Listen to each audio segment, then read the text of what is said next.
My name is Josh Roselman. I'm an investigative counsel for the House Select Committee to investigate the January 6th attack on the United States Capitol. Beginning in late November 2020, the president and his lawyers started appearing before state legislators, urging them to give their electoral votes to Trump, even though he lost the popular vote. I represent President Trump along with Jenna Ellis, and this is our fourth or fifth hearing. This election has to be turned around because we won Pennsylvania by a lot, and we won all of these swing states by a lot. This was a strategy with both practical and legal elements. The Select Committee has obtained an email from just 2 days after the election in which a Trump campaign lawyer named Cleta Mitchell asked another Trump lawyer, John Eastman, to write a memo justifying the idea. When do you remember this coming up as an option in the post-election period for the first time? Right after the election. It might have been before the election. Eastman prepared a memo attempting to justify this strategy, which was circulated to the Trump White House, Rudy Giuliani's legal team, and state legislators around the country. And he appeared before the Georgia state legislature to advocate for it publicly. You could also do what the Florida legislature was prepared to do, which is to adopt a slate of electors yourself. And when you add in the mix of the significant statistical anomalies and sworn affidavits and video evidence of outright election fraud, I don't think it's just your authority to do that, but quite frankly, I think you have a duty to do that, to protect the integrity of the election here in Georgia. But Republican officials in several states released public statements recognizing that President Trump's proposal was unlawful. For instance, Georgia Governor Bryan called the proposal unconstitutional, while Arizona House Speaker Rusty Bowers wrote that the idea would undermine the rule of law. The pressure campaign to get state legislators to go along with the scheme intensified when President Trump invited delegations from Michigan and Pennsylvania to the White House. Either you or Speaker Chatfield, did you make the point to the president that you were not going to do anything that violated Michigan law? I believe we did. Whether or not it was those exact words or not, but I think that the words that I would have more likely used is we were going to follow the law. Nevertheless, the pressure continued. The next day, President Trump tweeted, quote, "Hopefully the courts and/or legislatures will have the courage to do what has to be done to maintain the integrity of our elections and the United States of America itself. The world is watching." He posted multiple messages on Facebook listing the contact information for state officials and urging his supporters to contact them to, quote, "demand a vote on decertification." In one of those posts, President Trump disclosed Mike Shirkey's personal phone number to his millions of followers. All I remember is receiving over just shy of 4,000 text messages over a short period of time, calling to take action.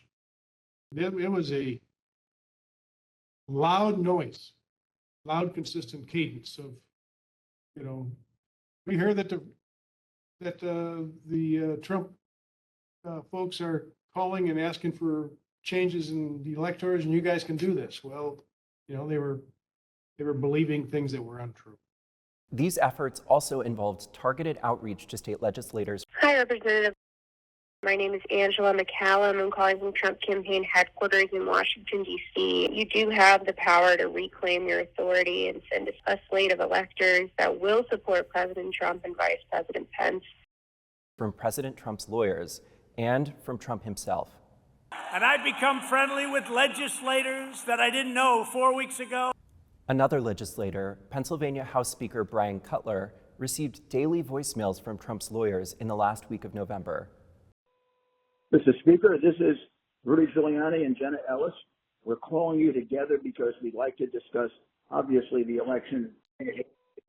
Hello, Mr. Speaker. This is Jenna Ellis, and I'm here with Mayor Giuliani.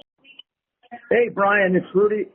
I really have something important to call to your attention that I think really changes things. Cutler felt that the outreach was inappropriate and asked his lawyers to tell Rudy Giuliani to stop calling, but Giuliani continued to reach out. I understand that you don't want to talk to me now. I just want to bring some facts to your attention and talk to you as a fellow Republican. On December 30th, Trump ally Steve Bannon announced a protest at Cutler's home, we're getting on the road and we're going down to Cutler. We're going to start going to offices, and if we have to, we're going to go to homes, and we're going to let them know what we think about them. There were multiple protests. I actually don't remember the exact number. There was at least 3, I think, outside either my district office or my home. And you're correct, my son, my then 15-year-old son, was home by himself for the first one. All of my personal information was doxed online. It was my personal email, my personal cell phone, my home phone number. In fact, we had to disconnect our home phone for about 3 days because it would ring all hours of the night and would fill up with messages. Bryan Cutler, we're outside. Clerks facing felony charges in Michigan. Poll watchers denied access in Pennsylvania. These ads were another element in the effort. The Trump campaign spent millions of dollars running ads online and on television. The evidence is overwhelming. Call your governor and legislators. Demand they inspect the machines and hear the evidence. Public pressure on state officials often grew dangerous in the lead up to January 6th. Let us in! Let us in! Let us in! Let us in! Special session!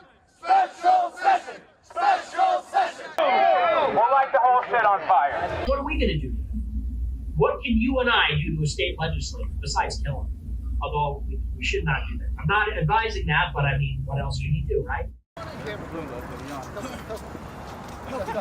The punishment for treason is death.